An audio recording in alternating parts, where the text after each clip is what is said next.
Imagine the silence. Not the silence of a quiet night, but a silence that is total and profound.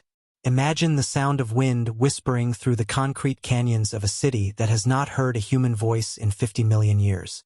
The steel skeletons of our skyscrapers are now just bizarre, rust-colored reefs for climbing vines, their interiors a cascade of soil and trees. The glass has long since turned back into sand. In the flooded tunnels of an ancient subway, a new species of blind crustacean thrives. In the mulch of what was once a library, a colony of fungi dissolves the last remaining fragments of paper, turning our words, our histories, and our philosophies into simple sugars. This is the Earth 50 million years after us. Our time is over. We will not speculate on how. Perhaps we left for the stars. Perhaps a virus of our own making or of nature's was simply too perfect. Perhaps we just quietly faded away. The reason does not matter. The only fact that matters is the consequence. The throne is empty. For the first time in perhaps 300,000 years, the ecological niche for a globally dominant, technologically advanced, planet-shaping species is vacant. The job opening is posted. The question that hangs in the quiet air of this future Earth is simple, and it is the most profound question in all of biology. Will it ever be filled? We operate under a deep, unconscious bias, a story we tell ourselves that evolution is a ladder, a conveyor belt of progress moving from simple ooze to complex fish, to shuffling mammal, and then, finally, to the pinnacle us. We see ourselves as the goal of evolution, the final, finished product. This is, and has always been, a profound illusion. Evolution is not a ladder. It is an impossibly vast, branching bush. We are not the goal. We are one single, improbable twig that, for a brief flicker of geological time, managed to catch fire. Life has existed on this planet for nearly 4 billion years. For the vast, overwhelming majority of that time, there was nothing even remotely resembling a human mind. Life is not a project to create intelligence. Life is a project to survive. Bacteria, which have thrived for 3.5 billion years, are arguably the most successful life forms on the planet. The beetles, with their 400,000 species, are an evolutionary triumph that dwarfs our own meager lineage. We are not the apex of a grand design. We are an anomaly. And what an anomaly we are. It took 4 billion years for a species like ours to appear. Just once. This simple fact is terrifying. It tells us that the combination of factors, the specific ingredients, the sheer dumb luck required to produce a mind that can split the atom and write a symphony, is so vanishingly rare that it may as well be a miracle. We are the survivors of a cosmic lottery, the winners of an evolutionary sweepstake with odds of 1 billion to 1. Now that miracle is gone. The niche is open. The experiment is ready to be run again. But to find the next heir to the throne, we cannot simply look for the smartest animal. That's not what we are. We must first understand what we are. We must first build a blueprint for the very thing that makes us human, not in a poetic sense, but in a cold, biological one. We must identify the toolkit that evolution cobbled together, against all odds, to build a mind that could understand the universe. For 4 billion years, the universe was a silent movie. Life existed, it struggled, it died. But it did not know it existed. Then, on one tiny, wet planet, a small branch of apes stood up, and for the first time, the universe became aware of itself. The silent movie suddenly had a narrator. This is sapience, and it is so much more than just being smart. We must make a crucial distinction, the most important of this entire journey. We must separate intelligence from sapience. Intelligence is everywhere. A crow that has learned to use a city's vending machine by dropping coins it finds is intelligent. An octopus that can learn to open a screw-top jar from the inside to get a snack is wildly intelligent. This is complex problem-solving. But it is not sapience. Sapience is not a single ability. It's a suite of abilities, a combination lock of rare traits that, when combined, unlock something entirely new. It is abstract thought, the ability to not just think about the here and now, but to think about tomorrow, next year, justice, legacy, or what if. It is self-awareness, a theory of mind, the capacity to not only know I am, but to model the minds of others. I know that I am thinking, and it is the killer application of our species. Cumulative culture. A brilliant chimpanzee can learn to use a stick to fish for termites. It might even teach its child to do the same. But it will never teach its child how to improve the stick. It will not, in the next generation, see a chimpanzee tie a sharp rock to the stick. And in the generation after that, see its descendant use that spear to hunt. And in the generation after that, use fire to harden the tip. Cumulative culture is the ratchet of human evolution. It means that an individual can die, but their idea survives them and is improved upon by the next generation. It is the one-way street that leads from a sharpened stone to a smartphone. So what is the biological recipe for this? What is the sapience toolkit? Based on our one and only example ourselves, we can identify 5 key, non-negotiable ingredients. Any species that hopes to take the throne must possess all of them. First, a large, metabolically expensive brain. This is the most obvious and the most misunderstood ingredient. Our brain is a monster. It is a biological gas guzzler. It makes up only 2% of our body's weight, yet it consumes over 20% of our daily calories. When we are infants, it's over 60%. This is an evolutionary nightmare. A species that is starving will die if it has to power this ruinously expensive thinking meat. Evolution hates this kind of waste. The only reason to evolve such an organ is if the selective pressure, the reward, is so immense that it justifies the crippling cost. Most of a species' evolution is about finding ways to get dumber and more efficient, to run on instinct, which is cheap. We are the exception. Second, complex manipulators. This is the great filter for many intelligent species. A mind, no matter how brilliant, is a prisoner without a way to affect the world. We have hands, not just claws for tearing or paws for running. We have a miracle of engineering. An opposable thumb, a precision grip for holding a needle, and a power grip for holding a hammer. Our hands are the interface between our abstract thoughts and physical reality. It is the hand that allows a what-if to become what is. It is the hand that builds the tool, tames the fire, and writes the code. Without hands, a what-if is just a dream. Third, a complex social structure. This is the social brain hypothesis, and it's one of the most important ideas in our history. Why did our brains get so big? It wasn't to invent physics or to hunt better. It was to gossip. It was to manage the fantastically complex web of social relationships in a large group. To survive, you didn't just need to know where the fruit was. You needed to know, who is my ally? Who is my rival? Who is trustworthy? Who is a cheater? What did he say about her? And what does she think I know? Our intelligence is a social tool, forged in the fires of an interpersonal arms race. We had to become master psychologists, economists, and politicians just to survive our own families. Fourth, a long childhood and lifespan. A foal can walk within an hour of birth. A human infant is a screaming, defenseless, useless lump for the better part of a decade. This is not a bug. It is the most critical feature of our design. That long, vulnerable childhood is the software installation period. The human brain is born unfinished, a blank slate of potential. It does not come pre-programmed with instincts, comes ready to learn. It is during this long period of play, observation, and programming that culture is downloaded into the hardware. You need a long life to acquire the wisdom, and you need a long childhood to transfer it. Fifth, advanced, symbolic communication.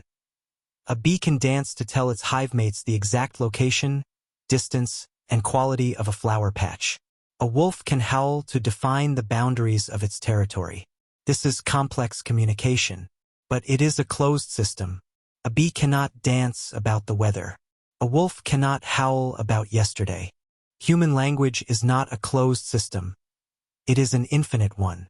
We use a small number of arbitrary sounds, phonemes, to build a small number of arbitrary words, and then use a set of rules, syntax, to combine those words in a way that can express a literally infinite number of ideas. We can say things that have never been said before. We can talk about the past, the future, the abstract, the imaginary. This is the code that runs our social operating system. This is the toolkit. The 5 ingredients. An expensive brain, hand-like manipulators, a complex social life, a long childhood, and symbolic language. To find our heir, we must now look for a species that has, or is on the path to acquiring, all 5. A 200,000 calorie a day brain. A childhood so long it drains the resources of the entire community. A body plan that requires hands so delicate they are useless for running or fighting. From a strictly biological perspective, the Sapiens Toolkit sounds like a recipe for immediate extinction. It is a list of vulnerabilities. It is a metabolic black hole. We have our shopping list, but we've missed the most important part. Evolution is lazy. Evolution is a cheapskate. It is the ultimate if it ain't broke, don't fix it system.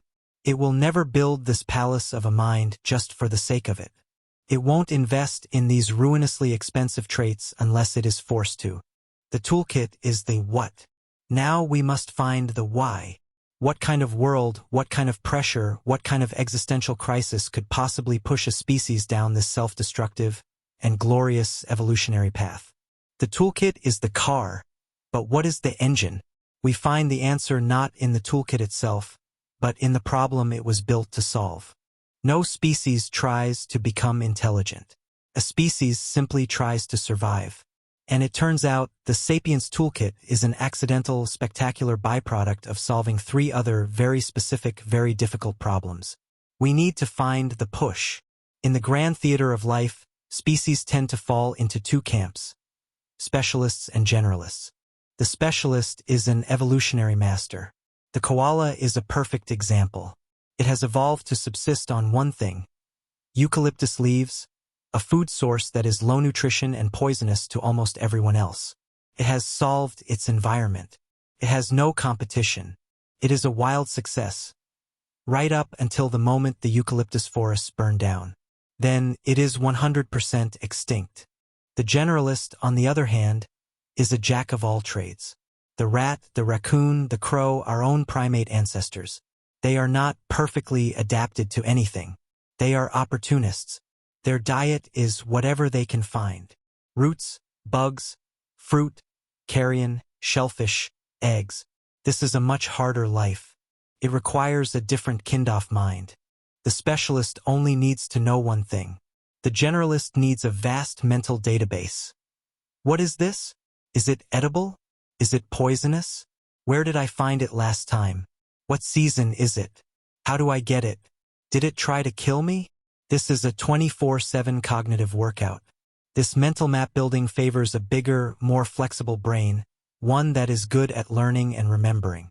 The second driver is environmental instability. This is the big one. The cradle of humanity, the East African Rift Valley, was not a stable paradise. It was a geological and climatic nightmare. For millions of years, it was on a tectonic plate-powered roller coaster. It was a chaotic mess of volcanoes, earthquakes, and wild climate swings. The normal was change. Forests would shrink, replaced by open savanna. Lakes would appear, and then vanish into dust. The ice ages, the great Pleistocene cycles, would lock and unlock the world's water. In a stable environment, the specialist wins. In a chaotic environment, the specialist is the first to die. The winner in this kind of world is the adapter. The species that can, in a single generation, change its behavior instead of waiting thousands of years to change its genes. The species that could one day live in the trees, and the next learn to walk on the plains. The species that could one day eat fruit, and the next learn to smash bones for marrow. This is the variability selection hypothesis. It's not survival of the fittest. It's survival of the most flexible. And flexibility is just another word for intelligence. This push forces a species to abandon cheap instinct and invest in expensive problem-solving. The third driver is the fallacy of preselection. This is a trap we must avoid. No species is auditioning for the role of sapience. Evolution has no foresight. It is blind. It is not selecting for intelligence. It is selecting for solutions to immediate, tiny problems. Our expensive brain wasn't evolved so that we could one day build a rocket. It was evolved so I can remember where that fruit tree is.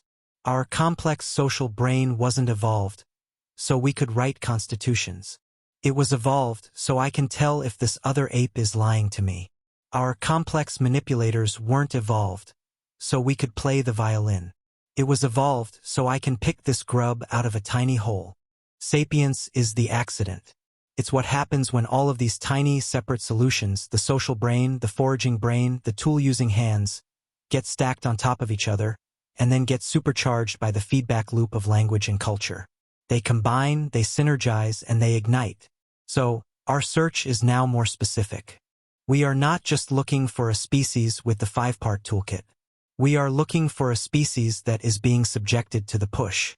A generalist species trapped in a complex social group, living in an unstable, challenging environment that is being forced to solve new problems every single day, just to stay alive.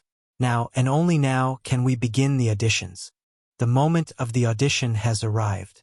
The stage is set, the throne is empty, and the judges, the cold, hard laws of evolution, are waiting. We have our checklist, the 5-point sapience toolkit. We have our push, the environmental pressure that forces the investment. The line of hopefuls is long, but the judges are ruthless. The first to the stage are the obvious ones. The ones who look like us, who share our blood. They are our own family, the mammals. They share our basic blueprint. Warm-blooded, air-breathing, milk-producing. They are the heirs apparent. Our first candidate is the other primates, like chimpanzees, bonobos, and capuchins. This is the closest we will ever get to looking into a time machine. When we look at a chimpanzee or a bonobo, we are seeing our closest living relatives. We share over 98% of our DNA with them. They are, in a very real sense, our siblings. How do they stack up against the toolkit? Their expensive brain is a check. A chimp's brain is massive for its body size, and it is a brilliant problem solver. Their complex social structure is a resounding check, as chimp and bonobo societies are a high-stakes drama of politics, alliances, warfare, and empathy.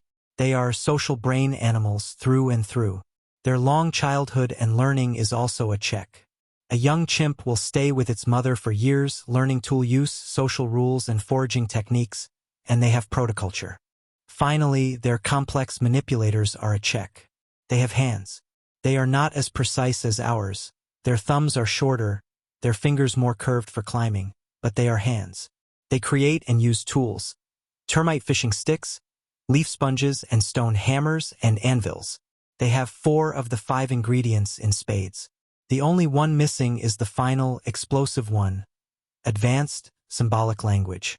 Their vocalizations are complex, but they are closed systems, unable to be recombined. The verdict is that the primates are not waiting to become human. They are perfectly evolved to be chimpanzees. They are so successful in their jungle niche that they have not needed the final, ruinous investment in a bigger brain and language. They lack the push. But what if their environment changed? What if, as happened to our ancestors, the forest began to shrink? What if they were pushed out onto the open, dangerous savanna? They are pre-qualified. They are standing at the exact same starting line our ancestors were 6 million years ago. If any group has a head start, it is them. And it's not just apes. Look at the capuchin monkey in the New World, separated from our lineage by 35 million years of evolution. And yet, we see convergent evolution. They have, all on their own, developed a stone age. They use specific rocks as hammers to crack specific nuts, and they teach this skill. They have a rudimentary sense of fairness and economics. This proves that the primate path to intelligence is a reliable one, as it has happened at least twice. Our second candidate, the raccoon, might seem like a joke, a trash panda. It is not. The raccoon is a fascinating case of what if. Let's run the scorecard. Their expensive brain is a check. For their size, their brains are densely packed with neurons, and they are legendary problem solvers. Their status as a generalist forager is a massive check. This is their superpower, as they are the ultimate adapter. They ate forest food, and now they eat our garbage. They have thrived in our chaotic environment. Their complex manipulators are their ace. Their paws are not just paws. They are hands. They have 5 delicate, sense-packed fingers. In fact, their sense of touch is more important to them than their sight, allowing them to see the world with their hands. They can pick locks, open jars, and untie knots. In terms of manipulators, they are very, very close to primate level. But here, they hit their great filter. Their complex social structure is a complete failure. Raccoons are brilliant individuals but are solitary. They are lonely geniuses who lack the social brain push. They are not cooperating to solve problems, forming alliances, or building a collective, cumulative culture. Their long childhood is also a partial failure as the mother teaches the young, but there is no tribe to download culture from. The verdict is that the raccoon is a case of brilliant but alone. For raccoons to take the throne, they would first need to undergo a social revolution.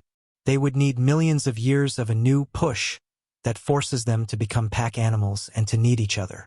This is a massive evolutionary hurdle, far larger than the one facing the primates. Finally, we must address the obvious candidates that aren't on the list, starting with dolphins. They are brilliant, highly social, have complex communication like signature whistles, and possess long lifespans. They check almost every box except for one, which is the most important. They have no manipulators. A fin is not a hand. They are trapped in their own brilliant, aquatic minds, with no way to turn a what-if into a what-is. They cannot build. They cannot control fire. They are a philosopher species, with no engineer. Elephants are also brilliant, deeply social, long-lived, and have a long childhood. They even have a manipulator, the trunk. It is a miracle of biology, strong enough to rip a tree down, yet delicate enough to pick up a single blade of grass. But is it a hand? Can it do the precision work of 2 hands working in concert? Can it chip a stone arrowhead or thread a needle? Perhaps not. They are close, so close, but their manipulator, while magnificent, may have a technology ceiling that is too low. The mammals, then, offer one clear contender, the primates. They are the heirs. But what if the next mind looks nothing like ours, and the mammalian blueprint is just one way to build a mind? We have been auditioning our cousins. We've been looking in the mirror, searching for a familiar face. But what if this is just a failure of imagination? What if the future of sapience on Earth isn't warm-blooded? What if it doesn't have fur or milk or a spine? What if the next great mind is waiting in a completely different theater, under a completely alien blueprint? It's time to meet the dark horses, the challengers, the species that have achieved a terrifying, alien intelligence, all on their own. For a long time, we used the term bird brain as an insult. This stands as one of the single greatest monuments to human arrogance. We now know that a bird's brain, while built differently, is an absolute powerhouse. It's a case of convergent evolution, 2 different lineages, birds and mammals, finding the exact same solution, high intelligence, using completely different hardware. A corvid brain, crows, ravens, jays, has no neocortex. It is wired in a totally different way, but the result is the same. Crows have a neuron density that, in some areas, exceeds that of a primate. They are, in every meaningful sense, feathered apes. Let's check their toolkit. Their expensive brain is a check, as they are off-the-charts smart.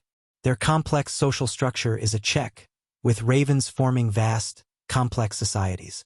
They also have a long childhood for learning and complex communication. Finally, they have the push, being generalist foragers par excellence who are thriving in our chaotic environment. They have everything and are, in many ways, more qualified than a raccoon. They solve puzzles that stump human children. The New Caledonian crow doesn't just use tools, it makes them. It will take a twig, snip it, and bend it to create a hook to get a grub. That's tool manufacturing. The Kia parrot in New Zealand can coordinate to solve multi-step puzzles. So what's the catch? Why isn't the world already run by a corvid empire? We look at their great filter, the manipulator. A beak and a pair of feet are good. They are good enough to make a hook. But are they good enough to build a fire? Can a crow, holding a stick in its beak and another in its claw, chip two rocks together to make a spearhead? Can they, with no fingers, weave a basket or build a machine? The verdict is that the corvids are perhaps the most tragic, almost on our list. They have the mind of a primate, but they are locked in by a body plan that may have a technological ceiling. Their intelligence is undeniable, but their path to the throne might be blocked, not by their minds, but by their anatomy, possibly limiting them forever to a stone age of simple tools. Now we come to the final candidate, and it is the most wondrous, the most alien, and the most heartbreaking of all. The octopus. Forget the mammals. Forget the vertebrates. The octopus lineage split from our own over 500 million years ago. We were a worm. They were a snail. And from that, an intelligence so profound it challenges our very definition of the word. Let's check their toolkit. Their expensive brain is a massive check, but it's an alien brain. It's not in one place. The central brain is a donut around its throat, but 2/3 of its neurons are in its arms. An octopus's arms think for themselves. It is a distributed, alien supercomputer. Their manipulators are also a check. They have 8 of them. These 8 hands are boneless, infinitely flexible, and covered in taste-smell suckers that can untie knots, open jars, and build fortresses out of shells. From a manipulator standpoint, they may be superior to us. They are also masters of problem-solving, able to navigate complex mazes and use tools, like using coconut shells for armor. This is a mind of stunning, shocking brilliance. And yet, the cephalopods are a fascinating dead end. They are a case study in how to fail the test. Despite having the world's most brilliant mind, they fail spectacularly on 2 non-negotiable points. The first deal-breaker is their tragic lifespan. An octopus is a genius that lives, on average, for 2 to 3 years. They are biological supercomputers that are switched on, boot up to full sapience-level problem-solving, and are then immediately unplugged. They have no time. The second deal-breaker is the orphan culture, which is the ultimate filter. An octopus is completely solitary. A mother octopus lays her eggs, guards them with her life, starves herself while doing so, and dies just as they hatch. The young are born orphans. Every single baby octopus, for 500 million years, has had to relearn everything from scratch. There is 0 cultural transmission. No ratchet. No cumulative knowledge. The genius of one generation dies with that generation. The verdict is that the octopus is a cold, brilliant, and lonely intelligence.